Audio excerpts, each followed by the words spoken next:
les amis fidèles de l'émission phare, 12 heures Jésus-Christ dans ma pause. Soyez bénis, vous tous qui étiez toujours à l'attente de cette grande émission, riche en révélation, en édification, en enseignement, en bénédiction. Vous tous qui étiez en attente, que Dieu vous bénisse. Nous voici à votre service. Voici votre humble serviteur qui porte tous ses fardeaux chaque 12 heures. Présenter Jésus-Christ au travers de cette émission pour que toute l'humanité soit informée au sujet de celui qui donne la vie, de celui qui sauve, l'homme qu'on appelle Jésus-Christ de Nazareth. Soyez bénis, vous qui êtes toujours habitués à cette émission 12 heures Jésus-Christ dans ma pause. Commencez déjà à partager, parler à tes amis, invite tes amis pour passer une trentaine de minutes seulement devant la face du Seigneur pour écouter sa pensée. Écouter sa pensée. Je vous souhaite une bonne semaine qui a débuté hier. Cette semaine qui a commencé hier. Je vous en souhaite toutes les bonnes choses. Toutes les bonnes choses. Soyez bénis. Balingami, ami fidèle, il y a 12 heures Jésus-Christ dans ma pause. Nzamba pambola bino, banda ko partager déjà ba lien, banda ko j'aimer, banda ko lakisa déjà onyati mo motema wana pour lakisa ke oza de cœur nangai. Les amis fidèles de 12 heures Jésus-Christ dans ma pause, banda déjà ko j'aimer, lokola Élie de grâce, ami fidèle, il y a 12 heures Jésus-Christ dans ma pause. Kola pambola yo ndeko nangai la pambola yo misala na yo kende liboso libota na yo e pambola ma projet na yo e réussir nzambo yo landaka na tango nyonso na 12 heures Jésus-Christ dans ma pause kande to bandi ane asika 2023 nzambe lipamboli na ye e localiser yo nzambe a positionner yo a visiter yo esika nyonso kozala ba faire na yo e mata libota na yo pambola ba projet na yo e réussir na kombo na Yesu Masia. Sala lokola ndeko na biso élu de grâce déjà les premiers yemdaza les premiers déjà ya ko manifester présence na ye ya ko manifester déjà présence na ye na kati ya émission 12 heures Jésus-Christ dans ma pause. Émission ya kitoko ezako pambola ezako édifier lingomba ya nzambe ezako pambola bana na nzambe na nzela ya musali na bino na nzela ya musali na bino o nzambe achai na motema mukumba ya komema liloba na nzambe chaque 12 heures pour que bato pe bana na nzambe bapambolama oza béni, partagez aux na musala benga ba collègue na yo yebisa bango Bishop Sylvain aza déjà en ligne soko oza na posa ko benga après émission numéro nanga ya contact yango ya WhatsApp plus 243 81 923 12 89 plus 243 81 923 12 89. C'est mon numéro de WhatsApp. Tu peux m'appeler après l'émission à n'importe quel moment. Je serai prêt à te recevoir et à parler avec toi. Tu peux écrire sur mon WhatsApp. Je serai à mesure de les lire et de te répondre. Tout ce dont tu as besoin, tu peux m'appeler, tu peux écrire, exprimer ton désir, le besoin. Je suis à votre service comme son simple serviteur et je me disposerai pour accomplir ma tâche, ma mission en tant qu'esclave du Seigneur et vous serez bénis. Je vous en prie aussi les amis fidèles de 12 heures Jésus-Christ dans ma pause. J'ai aussi mon YouTube, ma chaîne YouTube, Bishop Sylvain Mbwebwe. Je vous demande dans l'amour du Seigneur de vous abonner nombreux dans cette chaîne de YouTube, Bishop Sylvain Mbwebwe. Entre dans YouTube, tu cherches Bishop Sylvain Mbwebwe. Abonne-toi et Dieu te bénira. Dieu te bénira. Je vais aussi commencer une tranche spéciale sur TikTok dénommée Les Bishops parlent. Les Bishops parlent écoute la voix de la sagesse. Donc, chaque lundi, vous me suivrez sur TikTok. Sur TikTok. Émission, une tranche spéciale dénommée Les bishops parlent. Écoute la voix de la sagesse. Les bishops parlent. Écoute la voix de la sagesse. Entre en TikTok, cherche Sylvain Mbwebwe, abonne-toi. Sylvain Mbwebwe, tu vas commencer à suivre toutes les pensées de la sagesse que je commencerai à donner chaque lundi. Chaque semaine, les lundis, je donne une pensée qui va nous conduire toute la semaine. Lundi, une pensée qui nous conduit toute la semaine, c'est la pensée de sagesse. Il faut écouter la voix de la sagesse. Et c'est là par qui? Par votre humble serviteur, le bishop Sylvain, avec cette tranche spéciale dénommée « Les bishops parlent ». Écoute la voix de la sagesse. Vous serez bénis sur TikTok. Sur TikTok, alors cherche Sylvain Mbwebwe, abonne-toi sur TikTok. Et va chercher aussi sur YouTube les bishops Sylvain Mbwebwe. Bishop Sylvain Mbwebwe sur YouTube. Abonnez-vous et vous ferez un bon service de le faire. Ça nous permettra d'avoir un grand nombre d'abonnés pour commencer aussi à faire les émissions en direct sur YouTube. Et Dieu vous bénira. Les amis fidèles de 12 heures Jésus-Christ dans ma pause. Aujourd'hui, je parle sur une pensée fondamentale. Une pensée fondamentale. Dans un livre, il y a Proverbe chapitre 18, verset 22.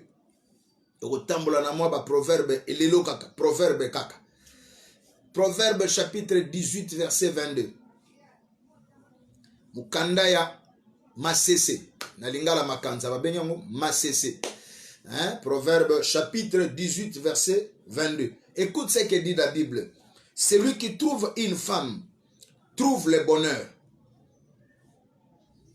C'est une grâce qu'il obtient de l'Éternel.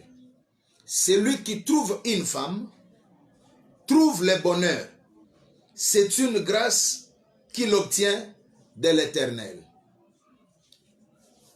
Que Dieu bénisse tous ceux qui nous écouteront pendant ces trentaines de minutes. Vous serez bénis.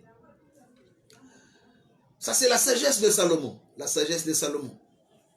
Un ancien que j'appelle présent dans cette émission d'aujourd'hui. 12 heures Jésus-Christ dans ma pause. J'ai cherché, j'ai appelé ce midi l'ancien, le sage Salomon pour qu'il soit présent. Comme un témoin. Dieu ne fait jamais quelque chose sans témoin. Ça, il faut le retenir. Hein? Dieu ne fait rien sans témoin. Et aujourd'hui, je vais parler. Le premier témoin est là. C'est Salomon. Je suis dans le livre de Proverbes. La Bible dit, celui qui trouve une femme trouve le bonheur. C'est une grâce qu'il obtient de l'Éternel. Oyo azui mwasi, akutani na mwasi, aza moto na esengo, ya moto ya kobika bulamu, po mwasi, aza ngolu, oyo azui, kouta epai ya Yahweh. Ngolu azui kouta epai ya batote, kouta epai ya famite, kouta na libala ya komisyon te, me azui ngolu, kouta epai ya Nzambe. Yango lingi mwasi moko azaka fidèle na 12 heures Jésus-Christ dans ma pause. Alandanga na attention na boke binyonso po ayeba ke azalaka na valeur. Ayeba oyo a représentaka. Ayeba oyo ye azalaka. Oyo azalaka. Po kaka ndenga oyo kanga lelo mutu asakana na ye lisute. Mutu asakana na yo lisute ndeko nanga mwasi. Ndengo zoyo kanga. La Bible dit celui qui trouve une femme trouve le bonheur. La Bible n'a pas dit celui qui trouve les femmes. Celui qui trouve une femme trouve le bonheur. Qui a le devoir de trouver une femme? Ce n'est pas une autre femme. Si une autre femme cherche à trouver une femme, aza lesbienne, aza lesbienne. Or, ce gaza lesbienne, eza loi ou ezali contre nature. Eza pratique ou ezali anti-biblique. Nzambe aza contre yango. Moto bazolo bela, celui qui trouve une femme là, c'est un homme. C'est à l'homme de trouver une femme. Ce n'est pas à une femme de trouver une autre femme. Non. On est comme lesbienne. Qui lesbienne. Or qui lesbienne, eza li sumu. Eza li contre penser en Nzambe. Celui qui est appelé à trouver une femme, c'est un homme. Et celui qui trouve la femme, il trouve le bonheur. L'homme est appelé à rencontrer le bonheur dans sa vie. Comment doit-il rencontrer le bonheur? C'est en trouvant une femme. Or, le verbe trouver est la conséquence de chercher. Parce que la Bible dit, celui qui cherche fait quoi? Trouve. Celui qui cherche trouve. Or, celui qui trouve une femme trouve le bonheur. Celui qui trouve une femme trouve le bonheur. Et le bonheur qu'il trouve là, c'est un véritable don. Une grâce qu'il n'obtient pas des hommes, mais une grâce qu'il obtient de l'Éternel. C'est que même la possibilité de trouver, quand on se met à chercher, doit servir à celui qui cherche comme grâce. La possibilité de trouver pour celui qui cherche, il doit trouver, non par son intelligence, non par ses valeurs, non par ses talents, ni par ses études, mais il va trouver par grâce, par grâce, par grâce. Oh Jésus, par grâce. Celui qui trouve une femme trouve le bonheur. C'est une grâce qu'il obtient de l'Éternel. Dès qu'un homme trouve une femme, il doit comprendre celle qu'il a trouvée, c'est une grâce. C'est-à-dire, c'est une faveur imméritée. C'est qu'en réalité, la femme que tu trouves là, tu ne le méritais pas. My God. La femme que tu as trouvée là, pour en faire ta femme là, que tu t'es engagé à chercher pour trouver, dès que tu trouves, tu dois comprendre que c'est une grâce. C'est une faveur que tu obtiens de la part de l'Éternel. En réalité, tu ne le méritais pas. C'est pourquoi beaucoup d'hommes doivent comprendre que les femmes qu'elles ont dans leur maison, ce sont des faveurs qu'ils ont obtenues de la part du Seigneur. En réalité,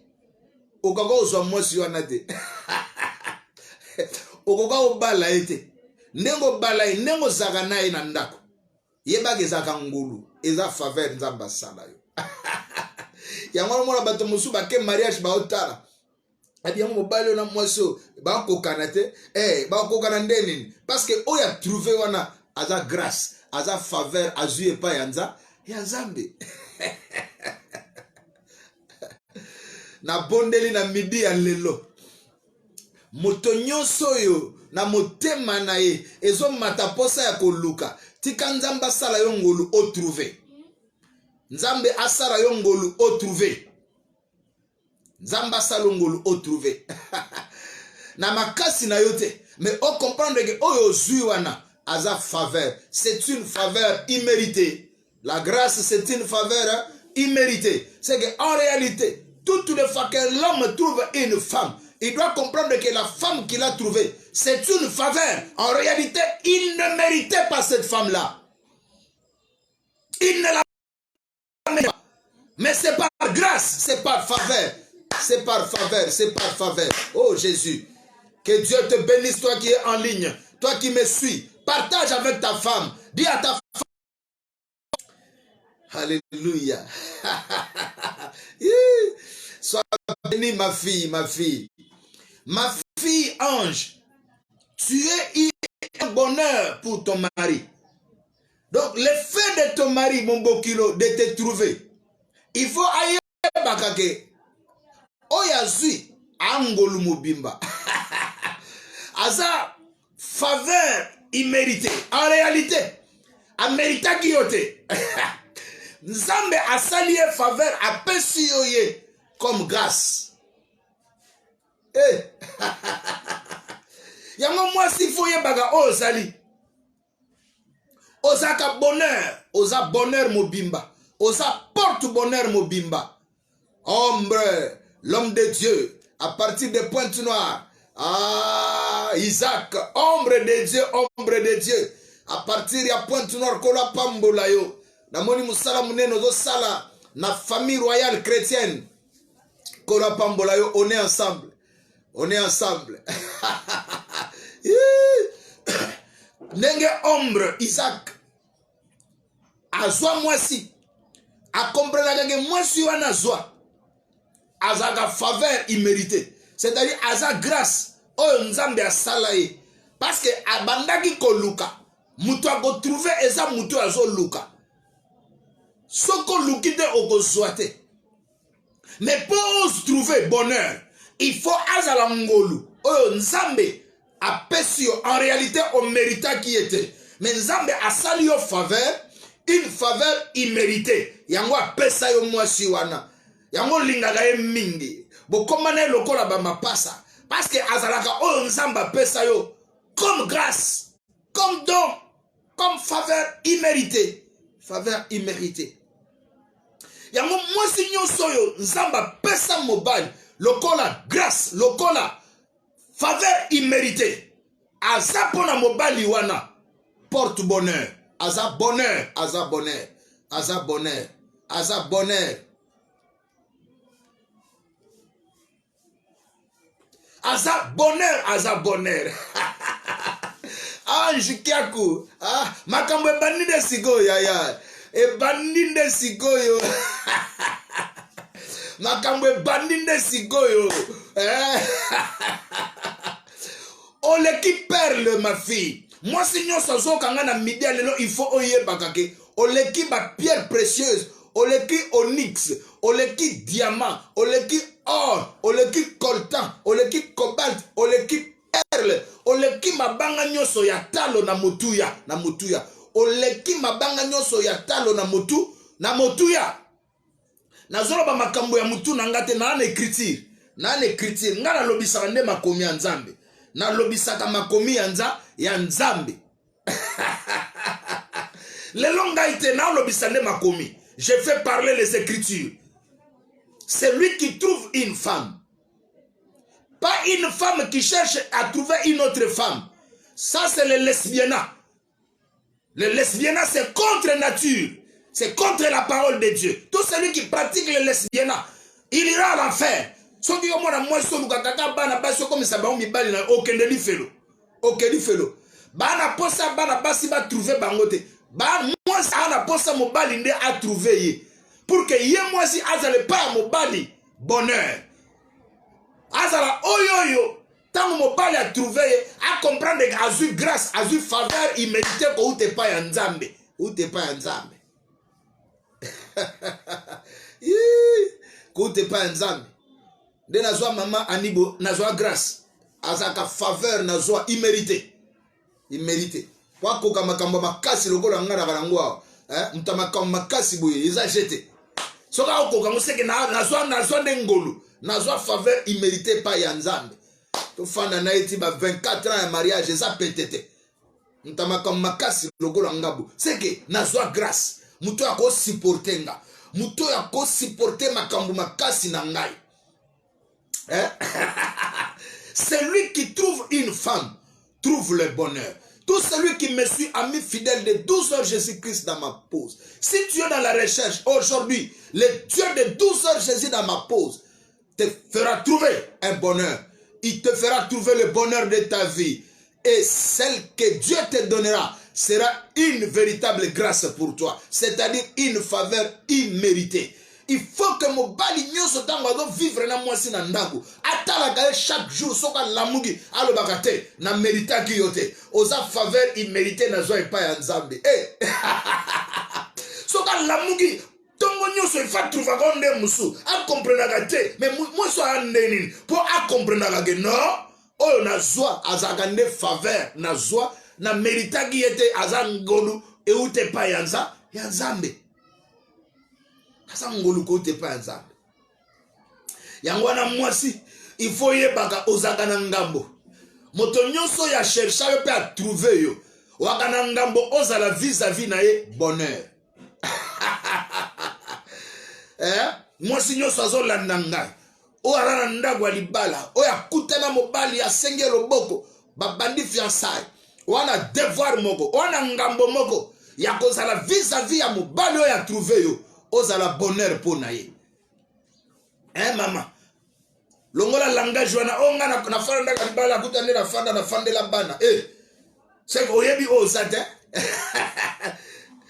oyebi oza te bana bayaga sima bana baye sima okotisa bana na ngambo ndeni o nafandeli ka bana ofandeli bana te c'est que oyebi oyo ozali te yo il faut la bonheur pour na mobali na yo ye il faut réaliser que chaque fois amonaka oso buto tani tongo etani ako tala a comprendre que amerita ki yote yo sa faveur oyo azui euta epa ya Nzambe. Celui qui trouve une femme trouve le bonheur. Celui qui ne trouve pas un objet pour le plaisir sexuel, non. Celui qui trouve une femme, celui qui ne trouve pas les femmes pour les chosifier, les avoir en grand nombre pour satisfaire à ses appétits sexuels, non. Mais celui qui trouve une femme pour vivre le sens réel du mariage, tel que institué par Dieu lui-même, celui-là, la femme qu'il trouve, sera pour lui un bonheur. Sera pour lui un bonheur. Je parle aujourd'hui de l'homme qui doit trouver et la femme qui est trouvée qui doit être un bonheur. Pourquoi? Parce que les deux donnent un sens au mariage. L'homme et la femme donnent un sens à une institution que Dieu lui-même avait instituée. Permets-moi la redondance, permets-moi la tautologie. Le mariage est une institution que Dieu lui-même a instituée. Accepte cette redondance-là, cette répétition-là. Pourquoi? L'homme doit trouver. Et celle que l'homme doit trouver doit être pour cet homme-là le bonheur. Et l'homme doit comprendre que celle que j'ai trouvée, je ne la méritais pas. C'est une faveur imméritée. C'est une grâce que j'ai obtenue de la part de l'Éternel. Ainsi les deux vont en réalité consolider et confirmer la pensée originelle de Dieu sur le mariage. Lui-même étant le premier à célébrer le premier mariage de l'humanité. Le premier à célébrer le mariage dans le monde. Et il en a totalement donné la considération et la valeur. Et il a fait du mariage sa véritable institution. Le mariage est une institution divine. Parce que voulu et célébré par Dieu lui-même. Institué, célébré par Dieu lui-même. C'est Dieu qui bénit l'homme et la femme. Alléluia. Voilà pourquoi l'homme n'est pas appelé à chercher les femmes. L'homme est appelé à chercher une femme et d'en trouver une et une seule. Une et une seule. Je suis dans les Écritures. La Bible dit, celui qui trouve une femme trouve le bonheur. Car c'est une grâce. Celle qu'il a trouvée là, c'est une grâce qu'il obtient de l'Éternel. Maman, il faut me balayer dans tant de choses à la caillou. Alors, baka yo moi chose à Kangolo, na zo pas Nzambe. Na mérita kiyote. Na mérita kiyote. Tant on a mona kona comprendre que na zo faveur et pas ya Nzambe. Pasteur Paul Falo Baboué. Na mérita kiyote. Na zo ngolo et à grâce. Et ça faveur imméritée. Pasteur Vital, il faut le bagage nazui ngolu. Tant on a tara Simon na comprendre que nazwa faveur. Faveur imméritée. Nazui ngolu ko te pa yanzambe. Alléluia. Et puis il y a pétan wazotala yo. Alo bagage oui. Moi soyo aza bonheur pour nanga. Moi soyo aza bonheur pour nanga. Une véritable femme qui est une grâce doit être un bonheur pour son mari. Elle ne doit pas être une casse-tête pour son mari. Mobali agomo kimandaku. Agomo luka gefone pa baninga ayeka galali na butu na tongwa bimite. Soko zaka bongo. Sege yo oza bonheur pour na mobali na yote. Oza bonheur pour na mobali na yo te. Proverbe takanaka na Proverbe chapitre 12 verset 4 lobby. Une femme vertueuse est la couronne pour son mari. Une femme vertueuse est la couronne. C'est une véritable couronne pour son mari. Pour son mari. Une femme vertueuse est la couronne pour son mari. Mais celle qui fait la honte est comme la carie dans ses os. Celle qui fait la honte est comme la carie dans ses os. Mais une femme vertueuse, elle est une couronne pour son mari. Non seulement, la femme, tu dois être le bonheur pour ton mari. Et le mari doit comprendre que tu es pour elle, tu es pour lui une faveur imméritée. Mais le mari aussi doit comprendre que tu es pour lui une couronne. Une couronne. C'est-à-dire, il doit être fier de te porter. Fier d'être marié à toi. Fier de t'avoir trouvé comme femme. Fier. Eh maman, est-ce que yo ndengo za libala wana? Mobali na go betela otolo polo baka na fier ne na trouva yo. Na bonheur, na vivaka bonheur banda na kutana na yo. Na vivaka bonheur banda na kutana na yo. Tant on y nazo vivre on a comprendre que aux agandé grâce, aux aga faveur imméritée. En réalité, na mérita kayote. Na mérita kayote. Celui qui trouve une femme trouve le bonheur, le bonheur, le bonheur. Cette femme vertueuse là, cette femme de valeur, cette femme de qualité, cette femme qui est mieux que toutes les autres femmes là, est une couronne pour son mari. C'est-à-dire, mobali a une capacité à tout moment, il y a qu'à porter yo, il y a qu'à brandir yo, il y a qu'à lobela yo, il y a qu'à présenter yo, et pas y a bateau, pour ozo sala honneur nae, ozo sala valeur nae, ozo pesa le coup, le kumu. O pesa le kumu. Basi boni lelo, ba pesa mibali na bango le kumu, boni. En plein moy, a occupé te bato baza, soka bando finga mobali nae oyo kate, o kangina matoy. O kangina mus, o ko supporter ko tele mana 2 minutes te. Moi si wana za couronne pona mobali na ete, a kominde ba épine, ba nzube, ego soa mobali ba nere komi ay. Moi fana na ndaku, ezate yangwana bimaka tongo azongi butuka soka lali. Tongo salini abimi. Yo mwasi ya solo, il faut oko ma couronne pour na mobali na yo. A trouver que tu es une femme vertueuse. Mwasi ya valeur, mwasi ya qualité. Mwasi oyo en lui, on trouve plus le bien. Elle est attachée au bien. Elle fuit loin du mal, loin du mal. Et loko nyonso ezo sa mobali na ye passe, aza mosika nango. Et loko nyonso eko tungisa mobali na ye, aozala mosika nango. Voilà une femme vertueuse. Celle qui doit être une couronne pour son mari, pour son mari, pour son mari. Nasaka na proverbe kaka. Proverbe 19, verset 14.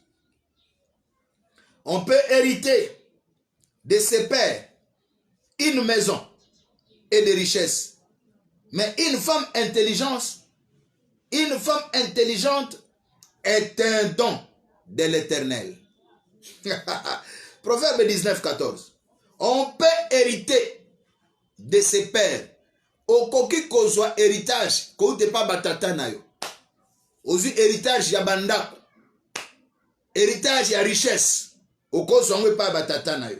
Mais mwasi ya mayele, Bible elobi azali don, azali kabo, oyo moto azozwa kouta epai ya Yahweh.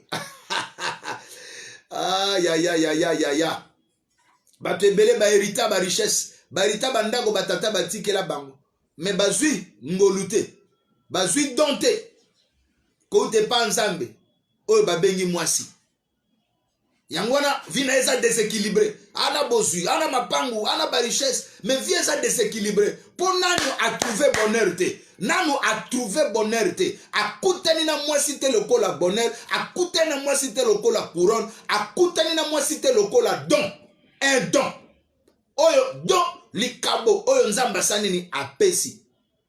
Don basomba angote. Eloko mutu apesi yo, siko oyo ya mwasi, eza nzambe nde mutu apesi. Yango soki mutu nzambe apesi mutu mwasi, boko mona libala wana, eza libala ya siki, libala ya elengi, libala ya miliki, libala ya chocolat, libala ya bonbon.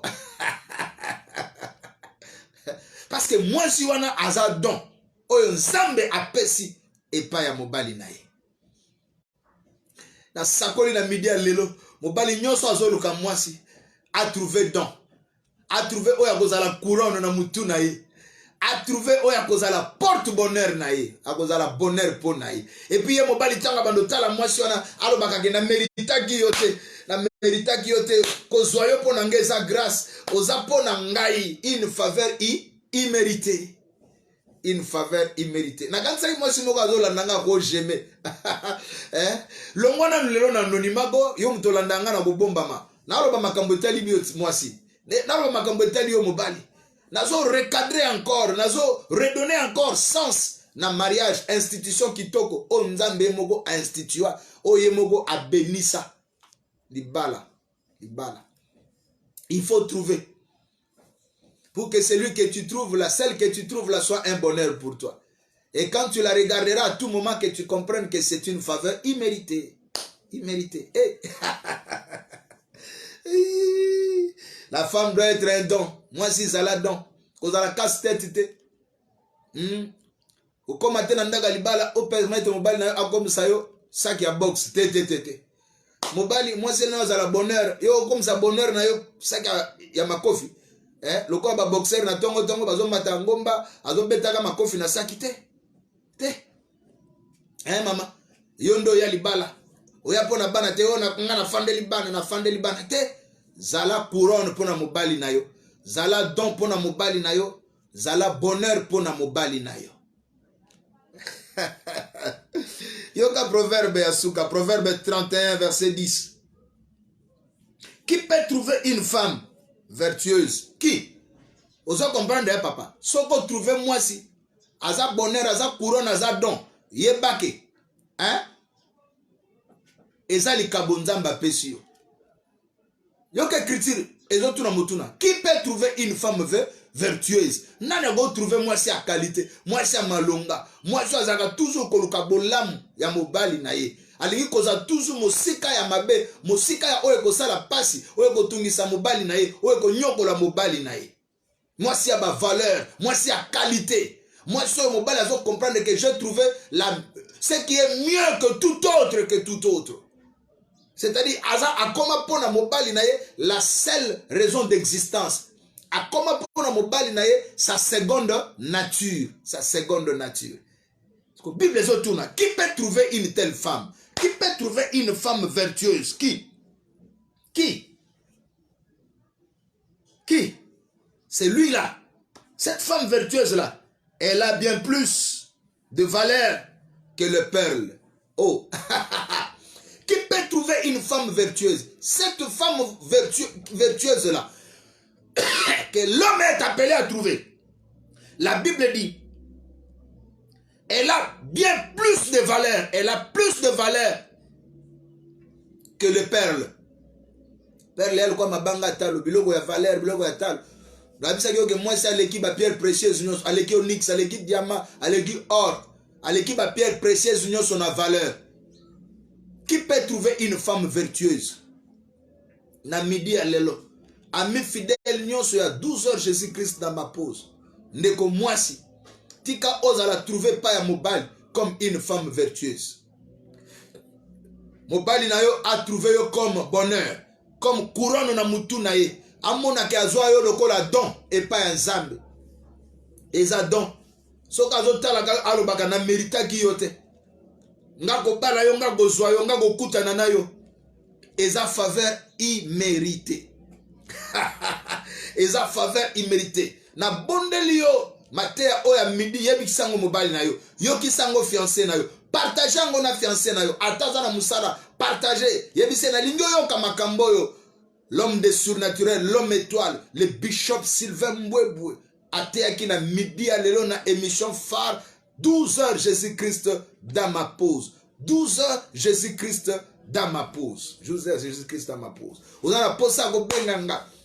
O sepeli na Mateo. Wana posa ko za contact nanga. Ya koyoka toli na papa oyo ye moko aza ko expérimenter via kitoko ya libala. Benganga ida na numéro nanga plus 243 81 923 12 89 plus 243 81 923 12 89. Vous en avez posé conseil, vous en avez posé prière, vous en avez posé na kunayo na sola na mobile na yo bozo kanate, vous en avez posé yake na la kisabino libala selo ba écriture comment boko tambola, comment boko vivre bengangai na ko solola na mobile na yo na ko yape na ko sambela pona tina na bino. Bozaki na situation irrégulière, bolingi bo régulariser libala na bino benganga na ko yape kolo akopambola bino. Même toi jeune fille au bali na noté. Yeba que en tant que femme, osa porte bonheur. Osali objet ya plaisir sexualité. Soki muto sa bala, yebisa yege aussi trouva femme. Moi si wana azala bonheur po na yo. Ko luka kangaite nazala objet ya plaisir sexuel na yo. Hein? Ozo kangai. Prie pour que Dieu te dispose. Un homme, Nzambe a disposé po na yo moto. Mobali oyo na mutu na ye yo kozala lokola couronne. Mais omitika te pa muto ya sabala a commission objet ya ba plaisir sexuel na ye. Agenda go fanda no na ba place ya mulili. Yo afanda konoka na motango muke po ayebi fasa ni azonga na ndaku na ye. Siko omoni teke yo nde azo sakana. Azo sakana nde na yote. Azo sakana na yo.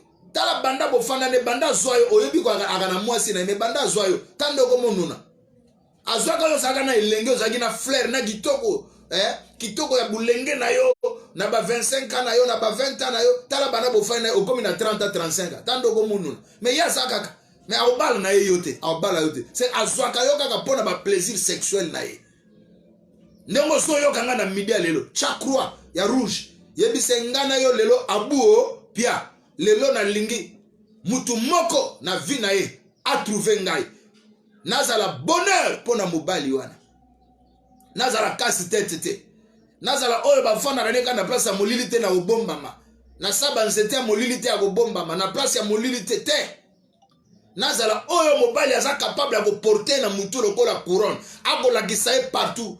Moi, c'est don. Moi, c'est faveur imméritée. C'est une faveur, c'est une grâce.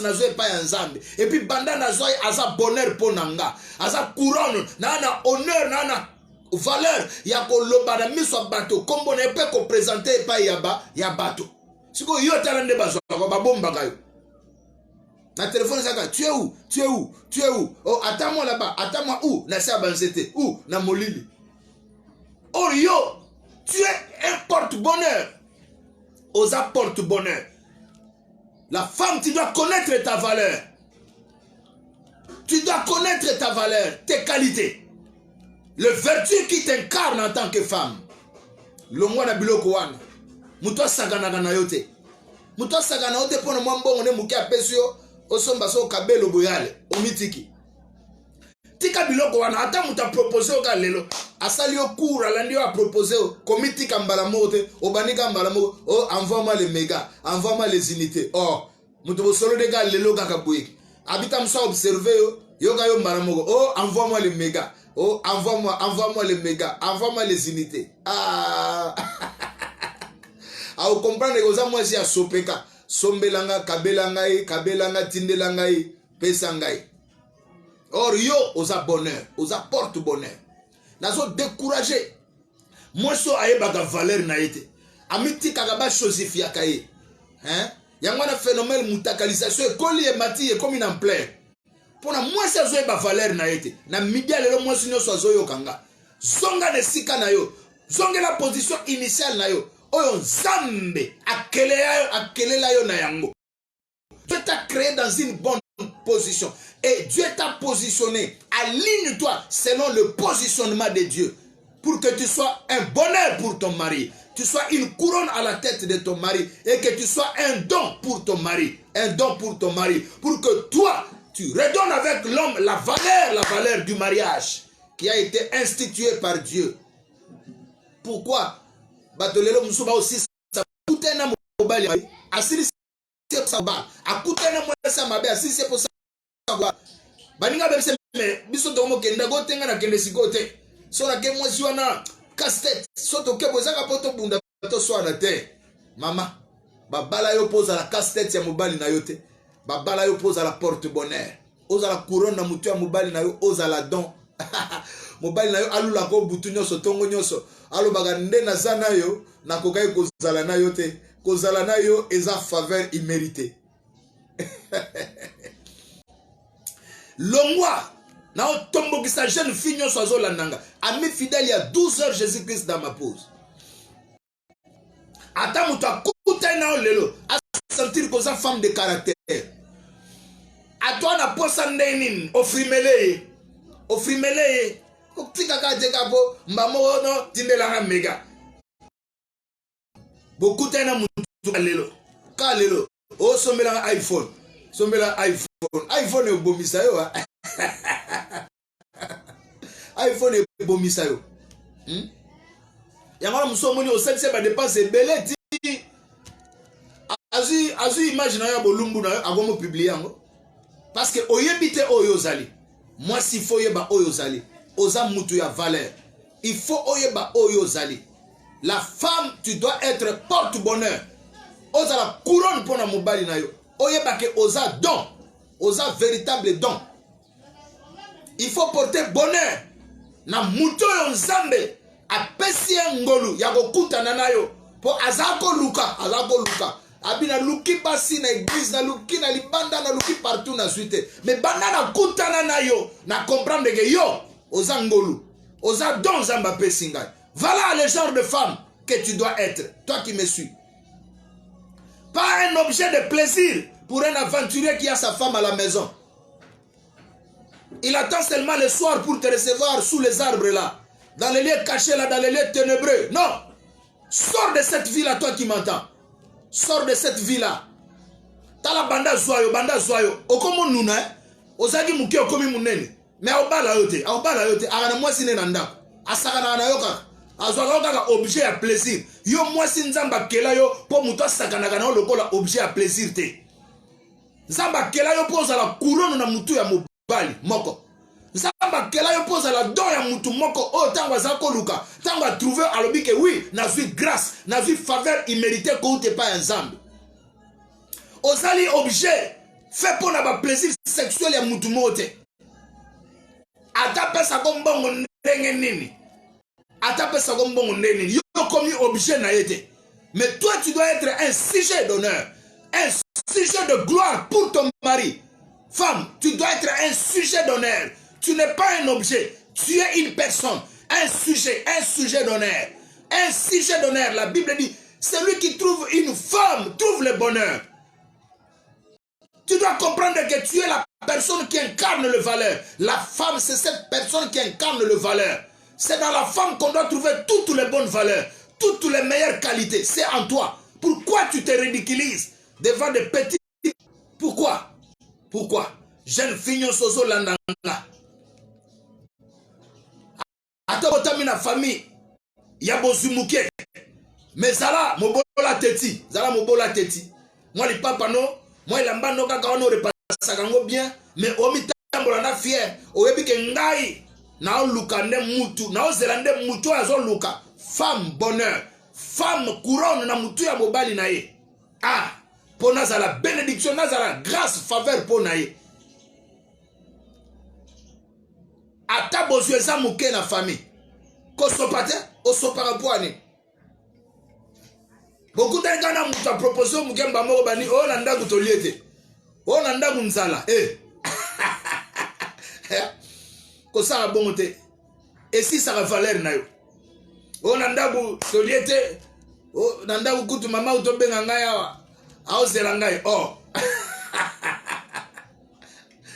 nzambe akela yo te mpona ba biloko ya pamba pamba baokabelaka yo oyo ezosisa valeur ya bomoto na yo lokola femme tu incarnes les valeurs tu incarnes les qualités tu es ce qui est de plus mieux et de plus précieux plus que les pierres précieuses toi la femme moto asakana na yo te jeune fille lokoso bisenga senga nde ezobimisa mutakalisation na yo yango moto wana monia lokolo nyokoli mingi na kosenge iPhone osenge kabelo bia lokolo ya lepe mbongo nanga azela pe bolumbu na ye na obimisa ngo polele yo kanisi asa biloko wana lokolo lingio te azaka na mwasi ne na ndako yo azio lokolo objet ya ba plaisir sexuel na ye azwi pa image na yo akomo publier yango sans soni parce que yo moko na mwasi omiye bagi valeur na yo te omiye bi valeur na yo te soki mutu moko azaka na mwasi ne na ndako atungisaka yo po bokutana na bisika molili tout ça aobebisa nde vie na yo age na yo ezokende ozo perdre davantage ba chance na yo ya kokutana mobali oyo akobala yo pa kopeso valeur oyo konuna na maboko na ye yazo nunisa yo na maboko na ye alors que na mwasi ne na ndako mais yo azozoka lokola objet ya ba plaisir na ye yebisa lelo vie wana abuo pia vie wana ya koswaka yo lokola objet ya ba plaisir sexuel na ye quelque soit mbongo achaka anje achaka mbongo anje lokola mutu alinga somba marchandise lokola mutu alinga somba iPhone abina ndimi na somba yango pona défi songolo pakala yo peta muso yebaka te apesa yo kaka po aluka découvrir nzoto na yo azwa pe image mokola ko découvrir yango esili yeba valeur na yo mwasi nyonso landinga na midi ya lelo 12 Jésus Christ dans ma pose nzamba linga tombokisa yo ozaka objet ya plaisir sexualité mais yo en tant que femme il faut moto ya kutani na yo anyokama alobake oui nakokaki ko mériter moi sote ndé na zoye azalaka faveur immérité na zoye pa nzamba abeta tolala bake moi so na zoye azalaka bonheur na nga azali dompo na nga aza couronne na olata na moto na kobomba ete na kotambola ne partout siko tu na kate mobali na bomba ko poani alakisa kote poani c'est qu'à trouver à te que yo zaka bonheur à trouver yo comme couronne te oya ko lataka partout présentaka partout poani bizaleli no zamabe changer bizaleli na yo présente les valeurs qui sont appelées à se retrouver dans la femme, les valeurs qui doivent s'incarner dans la femme, les qualités qu'on doit trouver dans une femme vertueuse, une femme vertueuse, une femme de qualité, une femme de qualité, une femme de valeur, disposée de par son âme, à faire les biens. Elle est toujours là pour le bonheur de son mari, pour le bien de son mari, le bien de son foyer. Elle fait tout pour être loin de ce qui est mal à son mari. Tout ce qui fait mal à son mari, il évite ça. Il évite ça.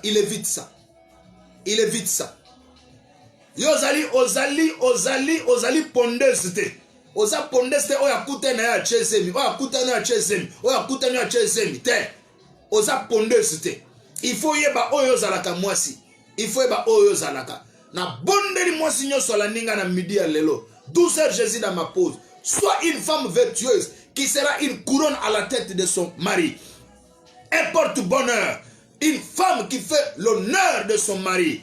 Tu es plus que la perle, tu es plus que la perle. L'homme qui doit te trouver doit dire que tu es plus que la pierre précieuse, la pierre d'onyx, plus que le diamant, plus que de l'or. Parce que tu as plus de la valeur, tu as plus de la valeur. Moto nyonso landinga na media lelo, kola pambola, yozana posa ya kosola nanga après mission. Benganga na numéro plus 243 81 923 12 89. Bengangai na ebiso ke nazana chaîne ya YouTube kota kuna Bishop Sylvain Mbwebwe. Bishop Sylvain Mbwebwe kende ko s'abonner, bo s'abonner massivement pour que tous les belé to banosala ba direct na YouTube. Kota pe sur TikTok ko banda chaque lundi na ko bando le kana tranche moko spécial dénommé les bishops parlent. Écoute la voix de la sagesse. Les bishops parlent, écoute la voix de la sagesse. Chaque lundi, na bando bois qu'à penser et que tambo la semaine mobimba. Zalawana na TikTok, s'abonner au commando pambolama, pe église ko pambolama, société ko pambolama, mokile ko pambolama. Parce que Olazoloba, c'est un ministre qui est un don que Dieu a donné pour l'église. Kolo apambola yo mutu nyonso landaki, na yo mtokola nanga na sima. Soyez bénis, que Dieu vous bénisse. Bye bye, à la prochaine.